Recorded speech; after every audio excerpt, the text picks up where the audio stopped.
আমরা দেখতে পাচ্ছি বাংলাদেশি সংবাদ মাধ্যমে প্রতিদিনই সংখ্যালঘুদের উপর নিপীড়নের যে ছবি, সেই ছবি সত্যি না মিথ্যা?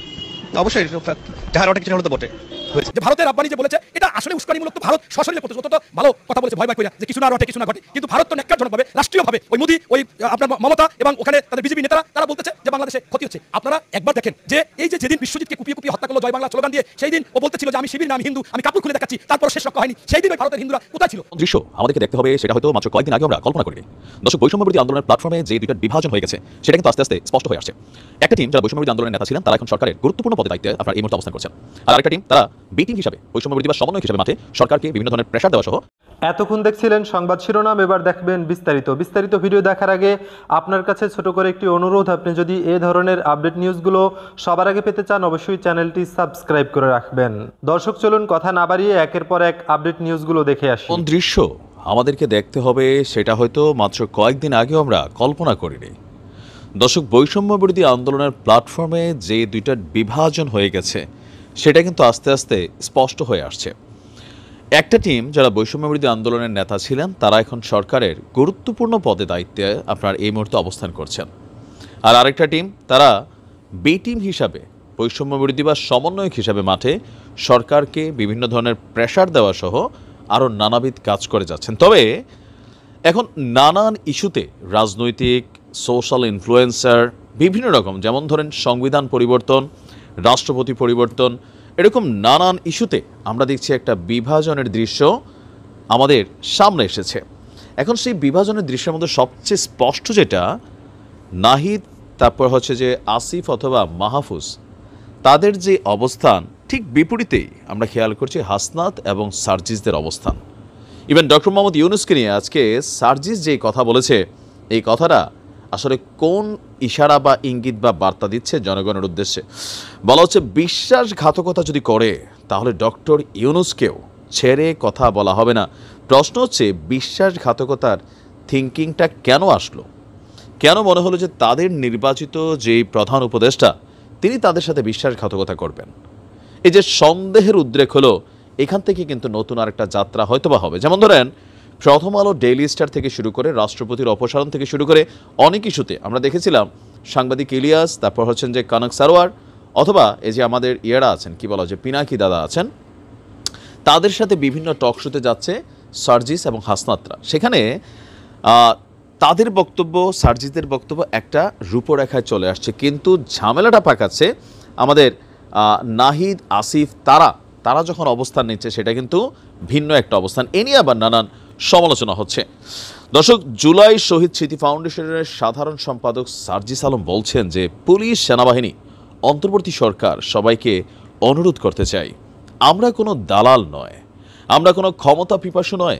বিবেকবোধের জায়গায় যদি আমাদের মনে হয় আপনারা কেউ এই অভ্যুত্থানের স্পিরিটের সাথে বিশ্বাসঘাতকতা করছেন, even professor doctor Mohammad Yunus, আপনিও যদি এই কাজ করে থাকেন, তাহলে আপনাকেও আমরা ছেড়ে কথা বলবো না।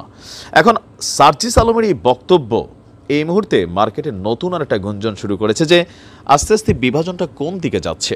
বৈষম্যবিরোধী প্ল্যাটফর্মের আগামী দিনের আমরা যদি দেখি যে ধরেন প্রধান বিরোধী শক্তি কারা হতে যাচ্ছে, সেটা কি বিএনপি? অলরেডি বিএনপিকে ইশারা ইঙ্গিত করে সরকারে থাকা উপদেষ্টা আর আমাদের মাঠ পর্যায়ে থাকা এই সমন্বয়করা নানান ধরনের কথা বলছেন। এক ধরনের আমরা যেটা দেখছিলাম প্রথম বাকযুদ্ধ একটা লিমিটে ছিল, বাট এখন কিন্তু একে অন্যকে ইশারা ইঙ্গিতে ঘুরিয়ে নানান ধরনের কথা বলছেন।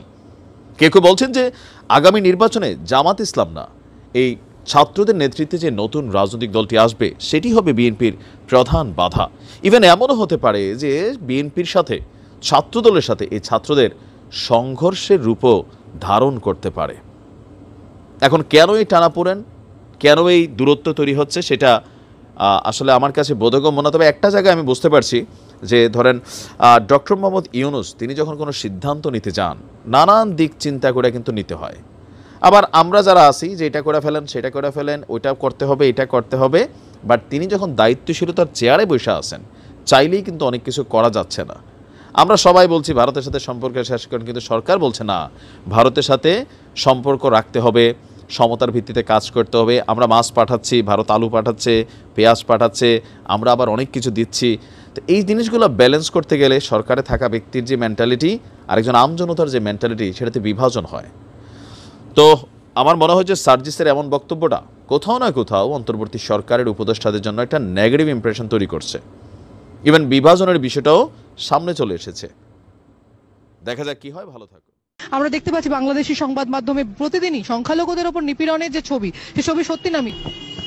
অবশ্যই যাহার ওটা কিছু না হলে তো বটে হয়েছে। যে ভারতের রাব্বানি যে বলেছে এটা আসলে উস্কানিমূলক, তো ভারত সশরীরে করতেছে। অত তো ভালো কথা বলেছে ভয় ভয় কইরা যে কিছু না রটে কিছু না ঘটে, কিন্তু ভারত তো ন্যাক্কারজনকভাবে রাষ্ট্রীয়ভাবে ওই মোদি, ওই আপনার মমতা এবং ওখানে তাদের বিজেপি নেতারা তারা বলতেছে যে বাংলাদেশে ক্ষতি হচ্ছে। আপনারা একবার দেখেন যে এই যে যেদিন বিশ্বজিৎকে কুপিয়ে কুপিয়ে হত্যা করলো জয় বাংলা স্লোগান দিয়ে, সেই দিন ও বলতেছিল যে আমি শিবির না, আমি হিন্দু, আমি কাপড় খুলে দেখাচ্ছি, তারপরও শেষ রক্ষা হয়নি। সেই দিন ওই ভারতের হিন্দুরা কোথায় ছিল? কোথাও ছিল। এই যে শেখ খুনি হাসিনা, এই গণহত্যাকারী হাসিনা, এই আন্দোলনে 3 জন হিন্দু হত্যা হয়েছে, ওই ভারত কি বলেছে যে এই হাসিনা তোমার সময় কেন 3 জন এই গণহত্যা হলো, গণহত্যাকারী তুমি? বলেনি। এরকম মনে করেন। তাছাড়াও তাদের কথাবার্তায় কিন্তু বোঝা যায় তারা যখন বিভিন্ন জায়গায় বসে যে আমরা অবস্থান কর্মসূচি নিয়েছি, সাংবাদিকরা আপনারা জিজ্ঞাসা করেন কি হয়েছে, কয় আমার 40 বছরের বাড়িঘর পুড়িয়ে দিয়েছে। যে আপনার বাড়ি কোথায়? কয় ভুলে গেছি। অর্থাৎ ওইটা ছাত্রলীগ যুবলীগের লোক। আপনার কাঁটাতারের পাশে গিয়ে সেখানে ওই ভারত ভিডিও করে, কইরা বলে যে হিন্দুদের উপর এত নির্যাতন হচ্ছে, বাড়িঘর ভেঙে দিচ্ছে, তারা এখন কাঁটাতার ছিঁড়ে টিড়ে বাংলাদেশ ভারতে ঢুকতে চাচ্ছে। আরে আমি যদি প্রশ্ন করি যে ওই যে লোকটা গেছে ইয়াং বয়সের, ওই ছেলেটার হাতে একটা ব্যাগ নাই কেন? ওর কি মায়া দয়া নাই? ওর মা বাবা নাই? ওর ছেলে মেয়ে নাই? বউ বাচ্চা নাই? তাদেরকে না নিয়ে ওই বর্ডারে গেল কেন? মানে এগুলো ছাত্রলীগ যুবলীগ ওই কুত্তা লীগ যেগুলো আছে সেইগুলো ষড়যন্ত্রমূলকভাবে এই কামগুলো করে। এবং পাশাপাশি ভারতের অনেক লোক বাংলাদেশে কাজকাম করতো, এখন দেখে যে এই সরকারের সময় তো তালিকা হবে, ওরাও চাচ্ছে আন্দোলন করতে, ওইখানে যাই করে। ওরা এই জন্য বাড়িঘর তো জানে না, ভারতের লোক। ওকে যদি জিজ্ঞাসা করে তাহলে বলা লাগবে ভারতে বাড়ি আমার, এই জন্য কয় ভুলে গেছি। হ্যাঁ, এখন এই যুবলীগ ছাত্রলীগ এবং এই যারা ভারতের লোকজন এইরা মিলা এই সমস্ত কাজ করে। তাহলে আমি আপনাকে স্পষ্টভাবে বলতে চাই, ভারতকে দাঁত ভাঙা জবাব দেওয়া হবে। আজকে এই যে বজ্জাত, এই যে বদ চরিত্র, তাদের কিন্তু আমরা শুনেছিলাম যে কয়লা ধুইলে নাকি ময়লা যায় না, আর বদ চরিত্র নাকি চরিত্রবান হয় না। আজকে ভারতে এই ধর্ষক দল যারা স্বামীকে বেঁধে ধর্ষণ করতো, স্ত্রীকে, মাকে ধরে বেঁধে রেখে তার কন্যাকে ধর্ষণ করতো, বাবাকে বেঁধে রেখে ভাইকে বেঁধে রেখে ধর্ষণ করতো, সেইটা যে সত্য। আজকে ভারতে গিয়েও এই বজ্জাদের চরিত্র পরিবর্তন হয় না। সে দেশে গিয়েও ধর্ষণ করেছে, ধর্ষণ মামলায় গ্রেফতার হয়েছে আওয়ামী লীগের জেলা নেতা এবং জেলা পরিষদের চেয়ারম্যান, আপনার যুবলীগের সাধারণ সম্পাদক। এই যে বিষয়গুলো, এটা কিন্তু আজকে স্পষ্ট যে আওয়ামী লীগ জীবনে কোনো সময় ভালো ছিল না এবং আজও নাই। স্বাধীনতার পর এই বঙ্গবন্ধু শেখ মুজিবুর রহমানের ছেলে শেখ কামাল, শেখ জামাল মেয়েদেরকে ধরে ধরে, যারা সুন্দরী স্ত্রী ধরে ধরে ধর্ষণ করতো, সেগুলো স্পষ্ট হয়েছে এবং মেজর ডালিম বলেছে, কর্নেল ফারুক বলেছে। তাই আজকেও সেটা প্রমাণিত। আমি বলতে চাচ্ছি, ওরা শুধুমাত্র মুক্তিযুদ্ধের সপক্ষের বলে একটা লেবাস ব্যবহার করে। বাংলাদেশের প্রকৃত মুক্তিযুদ্ধের দল হচ্ছে বিএনপি। বিএনপির প্রতিষ্ঠাতা হচ্ছে স্বাধীনতার ঘোষক, সেক্টর কমান্ডার, জেড ফোর্স অধিনায়ক এবং জীবিত মুক্তিযোদ্ধাদের মধ্যে সর্বোচ্চ খেতাবপ্রাপ্ত বীর উত্তম শহীদ প্রেসিডেন্ট জিয়াউর রহমান এবং তার যে সন্তান আজকের আমাদের বিএনপির ভারপ্রাপ্ত চেয়ারম্যান মহোদয় তারেক রহমান সাহেব, তিনিও তখন শিশু মুক্তিযোদ্ধা ছিলেন। এমনকি বেগম খালেদা জিয়াও প্রথম মহিলা মুক্তিযোদ্ধা। এই যে বিষয়গুলো, এগুলো আমাদের বিএনপি যারা করে তাদের দেশপ্রেম আছে এবং দেশকে ভালো। এতক্ষণ দেখছিলেন দেশের সর্বশেষ কিছু আপডেট নিউজ। এ সম্পর্কে আপনাদের মতামত কমেন্টে লিখে পাঠাবেন। ভিডিও ভালো লাগলে চ্যানেলটি সাবস্ক্রাইব করতে ভুলবেন না। এবারের মতো এখানেই বিদায় নিচ্ছি। শীঘ্রই দেখা হবে নতুন কোনো ভিডিও নিয়ে। ততক্ষণ সকলে ভালো থাকুন, সুস্থ থাকুন। আসসালামু আলাইকুম ওয়া রাহমাতুল্লাহি ওয়া বারাকাতুহু।